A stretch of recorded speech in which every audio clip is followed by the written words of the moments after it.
Majority of the hypertension patients, they develop the CKD and acute pulmonary edema. They are losing their life along with the COVID pandemic. Madam, So sorry let's, to interrupt. yeah, Madam, your volume is little low, madam. Actually, you're yeah, not wait, that audible, madam. yeah, wait, I will check.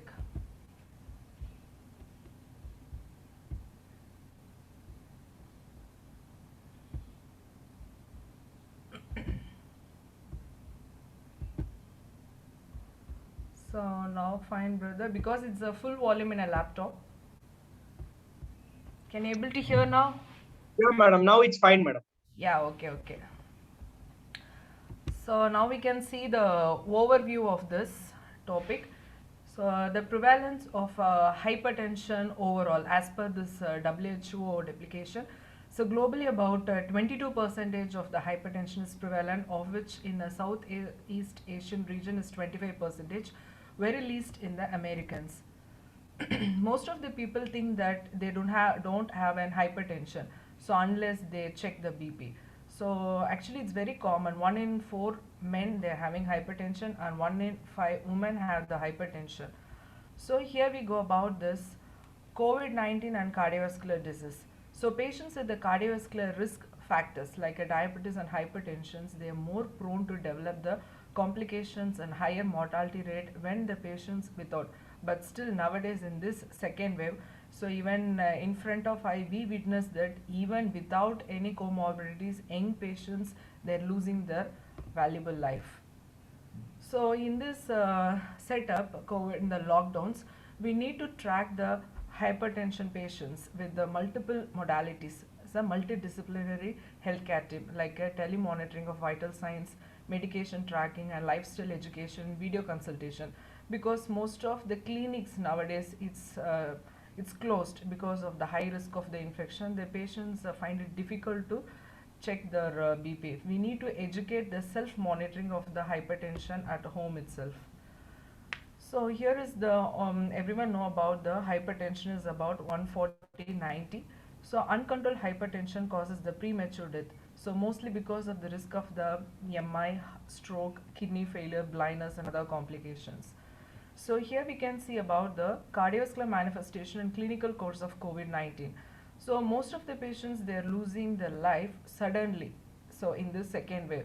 So mostly it's because of the associated with the myocardial damage. Apart from acute respiratory distress syndrome, so associated with the myocardial damage, elevated troponin T levels due to cardiac injury, and infections related arrhythmia. Even so, last week I saw my COVID duty in that. So we received a case from Gudiyatham GH.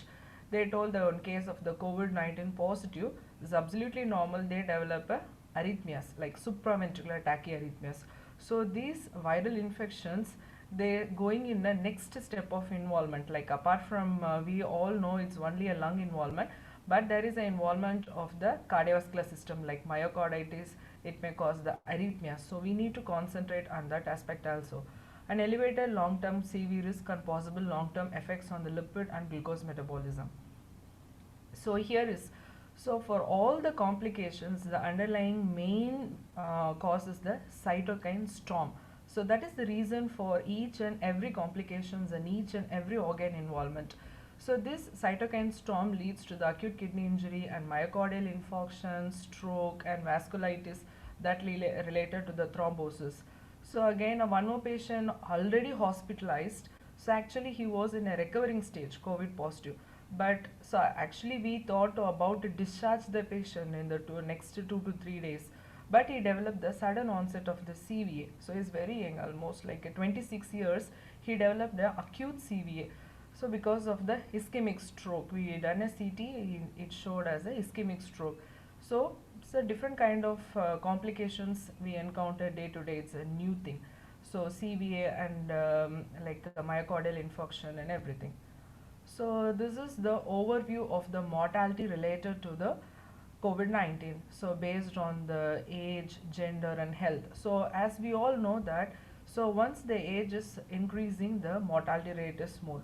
So already we know because of the immune system, multiple comorbidities, and also the health condition. So associated the comorbidities above the rows, the cardiovascular system is the main risk factor to cause the increased mortality, Among the gender, so male gender is more prone to develop the increased mortality. So, as we all know that any viral infections that may lead to the myocarditis and heart failure. So, even in a future course, but in nowadays we can face all these complications in the during admission itself. So, for all this complication, the baseline mechanism is the systemic inflammatory stimulation like the cytokine storm and increased sympathetic stimulation, hypercoagulability, endothelial injury. So all these things related to the oxygen demand mismatch, and this will related to the myocardial infarction and then heart failure risk and then arrhythmia risk. So here is a study done in Wuhan, China. They enrolled about 416 patients. So if you closely observe that, so they divided the two groups with the cardiac injury and without cardiac injury. So those patients with the cardiac injury, like already known heart failure patients, known CAD, chronic coronary syndrome, like any risk with the cardiac injury patients, if the duration of the hospital stay is increased, in hospital stays increased, there will be a decreased survival rate, that is the increased mortality. When compared to without any cardiac injury, it's borderline, not much difference. So always whenever while you admission, you need to screen for any comorbidities, especially a cardiovascular risk, because they are more, we need to concentrate more for that kind of patients. So, and COVID-19 associated with the higher death rate in a heart failure patients, as I already discussed. So, because of this, the peak level of, here is published in a European Society of the Cardiology, the peak level of highly sensitive troponin level that predicts the in-hospital mortality in COVID-19. They done a retrospective study in all the hospitalized patients. They done a high sensitive troponin I, which is very much increased in a oxygen supply demand and CAD patients. That shows again a high risk of the cardiovascular patients. So here is the pathophysiology. So as we all know that the SARS-CoV-2 binds with the host receptor ACE2 that mediate the entry into the cells.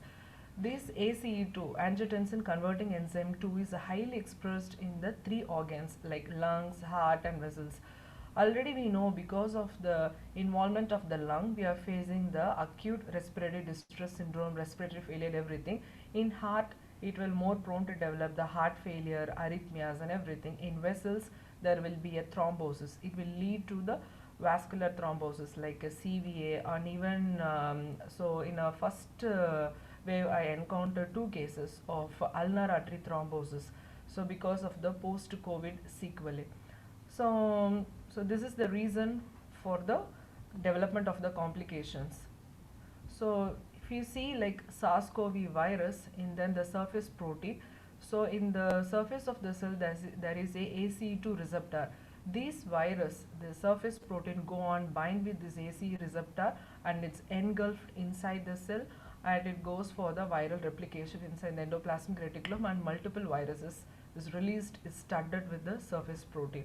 So here what I want to tell is the ACE2 receptor is responsible for binding of the SARS-CoV and multiplication of the virus. So that's the big debate of this ACE2 receptor related with the hypertension.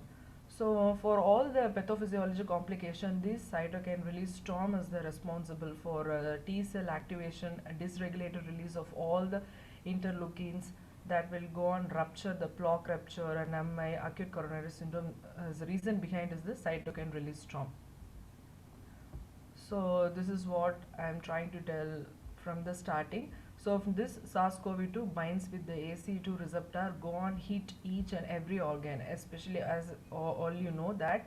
So in the lungs, the inflammation, T cell activation, macrophage, cytokine release, so all these things. In the heart, so there will be a myocarditis, myocardial damage. Again, all the biomarkers gets released, leads to the arrhythmia, heart failure, and all this cytokine storm go on rupture the already atherosclerotic plaque, go on release to the acute coronary syndrome. So triage system. So as I told that, so whenever we receive the patients, we need to screen for any already pre-existing heart failure or CAD and we need to rule out for the any acute MI related things. We need to give a high priority care to that patients. So here in the ER, so in emergency department itself, we need to assess the COVID infections. So whether any signs and symptoms of COVID is there is no COVID signs and symptoms, we need to treat according to the standard protocols. If there is any high suspicious of the COVID infections, we need to hospitalize the patient. So and check the vitals. If is very stable means we need to wait until the COVID reports arrives. Other protocols we can follow. If it is very unstable, we need to admit in a cardiac care unit. We need to highly give a proper management for this patients. So otherwise, if the CV condition is not much alarming, otherwise is a very stable means we need to discharge on home quarantine while screening itself. We need not to again expose in hospital setup. So as we all know that the cardiovascular system like a chest pain, dyspnea, cough and cardiogenic shock, but all these things may confuse you with the again a respiratory involvement also, but we need to individualize with the case. So always we need to be very careful while handling the case, because most of the emergency conditions they will see without any PPE. So here nowadays any breathlessness patient please consider as a COVID-19 infections. We should take all the full protection. So hypertension in a COVID-19. So hypertension is very common in elderly population. Prevalence increases sharply in very old, and elderly age group is again is a very high risk group. So here is, so always the pathophysiology of hypertension is the renin-angiotensin aldosterone system imbalance, inflammation, endothelial dysfunction, arterial stiffening, LVH and everything. So because of the SARS-CoV infection, all these underlying pathophysiologies worsen still more. So again there will be associated with the AKI an increased cardiovascular system risk, whereas in case of the inflammation, exacerbated immune response, endothelial dysfunction, already I told there will be a increased biomarkers and inflammatory markers, and endothelial dysfunction. So this is the reason for the capillary leakage and hypercoagulability state and arterial stiffening. For all this, and then in case of the LVH, there is a high risk of the arrhythmias. With all these complications leads to the poor outcome in case of the hypertensive patients. So self-isolated hypertensive patient, suppose if the patient is very stable, hypertensive patient is very stable, if it is COVID positive, so we need to advise them in a home quarantine. In the home quarantine, they can very well continue their antihypertensive medication, especially ACE2 inhibitors and ARBs. So already they are taking ACE2 ARBs, they need not to stop or need not to change, because already there is a big confusion going on because of this, because the SARS-CoV go and bind with the ACE2 receptor. If we give a ACE2 receptor inhibitors, there will be a multiple receptors available for binding of the SARS-CoV. Like this kind of the concepts is keep going on, but there is an insufficient data to strongly suggest that we need to stop the ACE inhibitors and ARBs in case of already patients on antihypertensive medications. I want to clear about this point, whole aspect of this presentation. So need not to adjust the medication or stop ACE or ARB because of this COVID pandemic. They can continue very well.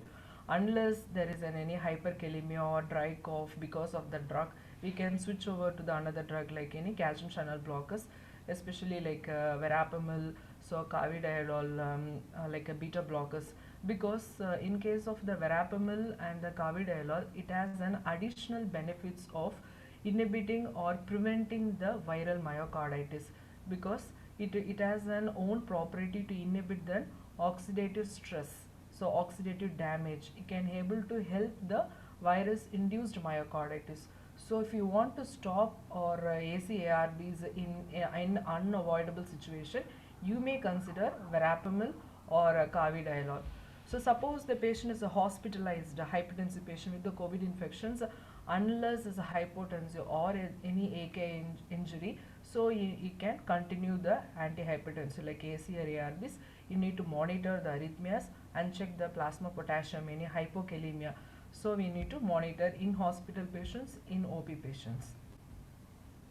So already know that mechanism. Angiotensin-nogen is converted to angiotensin 1 by renin, and angiotensin 1 is converted to angiotensin 2 by angiotensin converting enzyme, and 2 with the receptors and aldosterone. So at each level we have the drugs like direct renin inhibitors, aliskiren and AC inhibitors, ARB, aldosterone receptor antagonist. So in the Lancet, so it's published in March 11, 2020. It says again the patients with the diabetes, cardiovascular, and then hypertensive. So those who are taking the ACE inhibitors, they are high risk to develop the COVID-19 infections. In initial days, it was published like this, but later, so they declared that because of the insufficient data, they can continue AC and then ARB. So European Society of Hypertension again says that the patient with the hypertension should apply the same precaution as the other category of the populations. So here the Council on Hypertension strongly recommend the physician that patient can continue their antihypertensive medications, so they can very well continue AC ARB, should not discontinue because of the COVID-19 infections. Later studies, they are keep on insisting they can very well continue. Statins are associated with the reduced COVID-19 related mortality. So the same way, the patient who are on a cardiovascular system complication already on aspirin, atorvastatin, on AC inhibitors, very well they can continue. So especially those who are in a statin, they're having a reduced mortality rate. So here we can see those who are receiving the AC inhibitors, risk factor present. So out of 770 patients, those who are taking AC inhibitors, only 16 died. So those who are not taking, already on hypertensive patients, those who are not an AC and ARB inhibitors, so increased death. So from this study, they said that those who are taking AC ARB, there is a reduced death rate 3.7 percentage. Those who are non-AC ARB, 9.8 percentage among the hypertensive. So it's not compared in general group among the hypertensive. So just want to clarify, it's nothing to related with the AC ARB. They are telling that reduced mortality rate. So things to note about the RAS blockers. Again, there is no clear evidence that ACRB so should be stopped in because of the COVID-19 infections. So we need to continue the same point again. So small points about the management of diabetes in patients with the COVID, because most of the case we encounter, so in hospital, so most of the ARDS case they are receiving the methylprednisolone and dexamethasone, so they are very prone to develop the diabetes, newly detected diabetes, and those who are on already diabetic, they are ended up with uncontrolled hyperglycemia like 500 something like that associated with the infection. So we need to keenly observe the blood glucose monitoring in a COVID-19 infection, that too especially those who are on steroids. You need to adjust the insulin according to the steroids. You need to observe for the risk benefit ratio. Suppose the patient is very breathless but the saturation is around 92 or 91, the lung involvement is around 10 to 15 CORAD score means, so CT severity score means you need to titrate according to the patient level, the steroid level. We need to start the low dose of steroid like a 60 mg OD. Suppose the same patient is in later days, the lung involvement is progressive, there is not responding to the O2, means you need to titrate 60 mg BD or 60 mg TDS.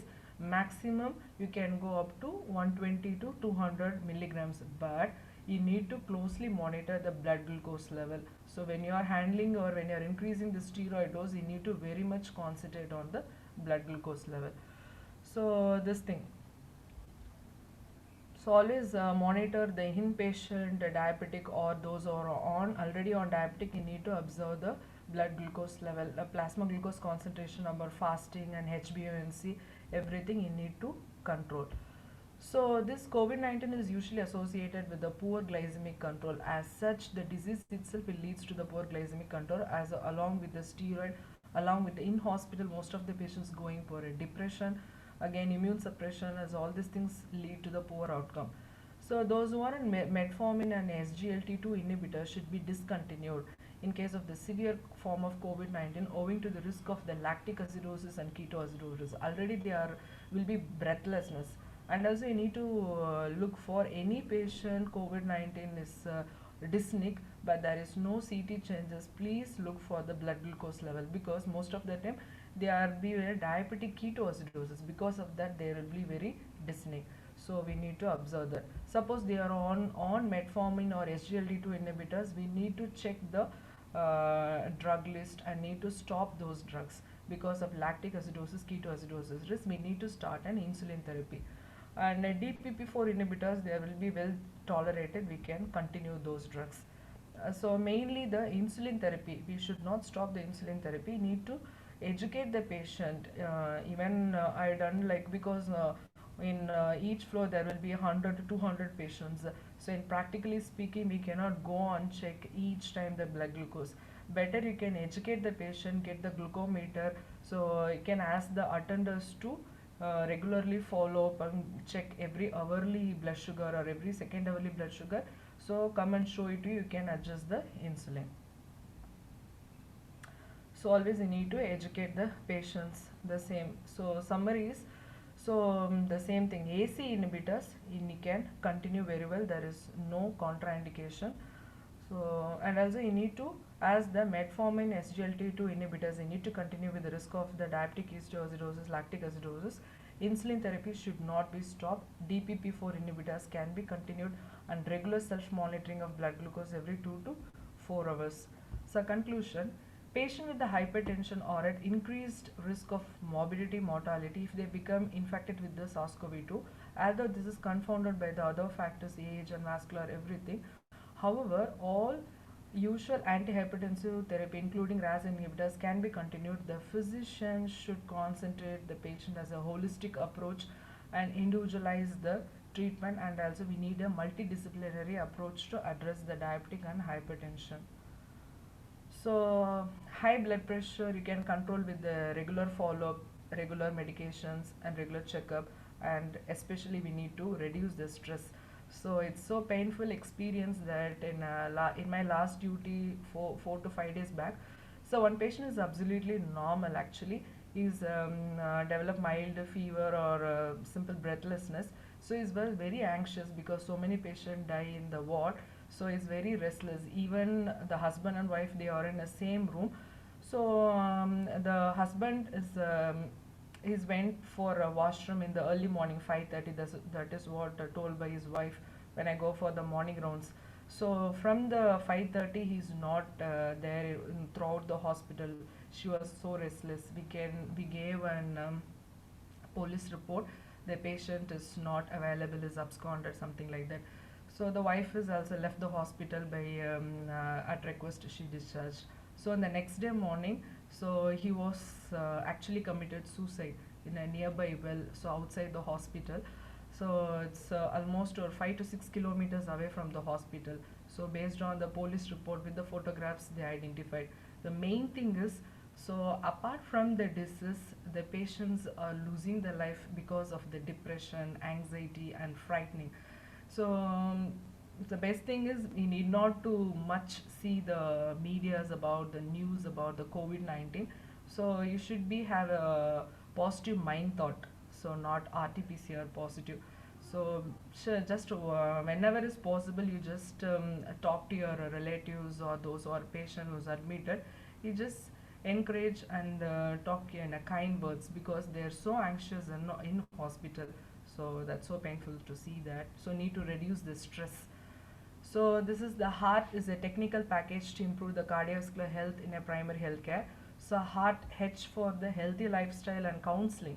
So as a healthy lifestyle, counseling plays a major role apart from all those treatments. An evidence-based treatment protocol and access to the essential medicine and technology. And T is a team-based care, and S for the system for monitoring.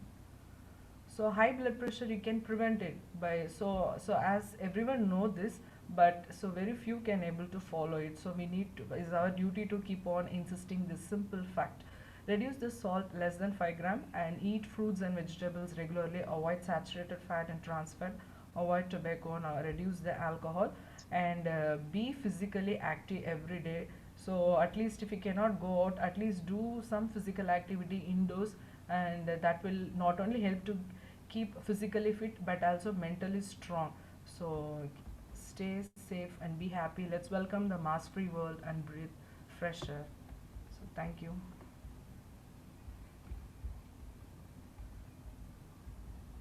Is there any doubt?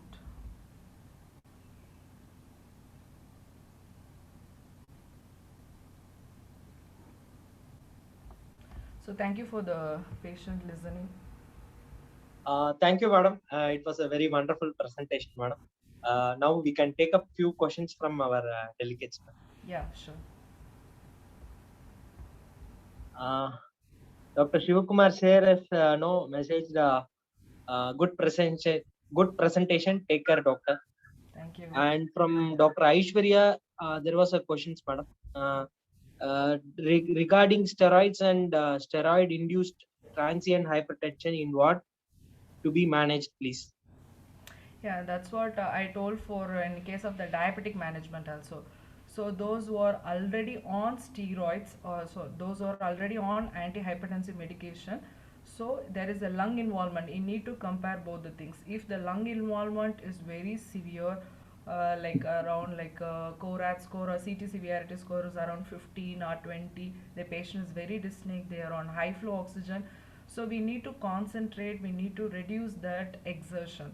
So we need to titrate the steroids in that case. Same simultaneously we need to check the blood pressure also. So if it is high blood pressure, you need to titrate the medication, a combination therapy of the antihypertensive medication, and then the and also furosemide Lasix, that plays dual role. It helps to control the blood pressure and also helps to relieve the congestion, pulmonary congestion. It will help to reduce the dyspnea aspect as well as the blood pressure. So you need to simultaneously check for both. So if it's very Madam, stable means you can lower down or you can go for the oral therapy. The drawback is because so nowadays we are left and right we are using the steroids. So but so many patients are ended up with the fungal infections like mucormycosis. So you need to consider that also. For everything you need to individualize according to your patient which is best, minimal steroid or dual combination therapy of antihypertensive medication or high flow oxygen, depends upon the individual thing you need to titrate. Madam, and there was a question from Dr. JP sir, madam. Oh. Prevalence of hypertension after COVID.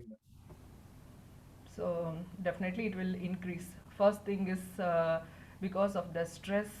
So everyone is getting the BP will get increase and also stress hormones. Second is the steroids. So again I told, so left and right we are using the steroid. Definitely we are going to face a separate clinic for the post COVID sequelae like ILD or else diabetes and hypertension. Everything will going to increase and also fungal infections. We don't know the next phase. We have to wait and see, but definitely it will get increase because as such stress and the steroid and everything, because of the thrombotic complication, endothelial injury, again there will be a increased prevalence of the diabetes and hypertension, both the things. So we need to educate the patient and self-monitoring their BP.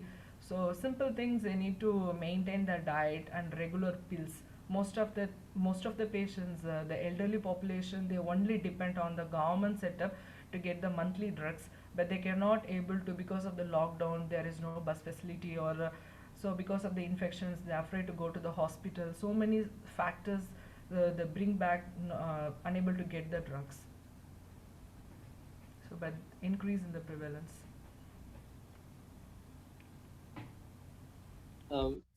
Any questions from the delegates? You can unmute yourself and you can put your questions to madam.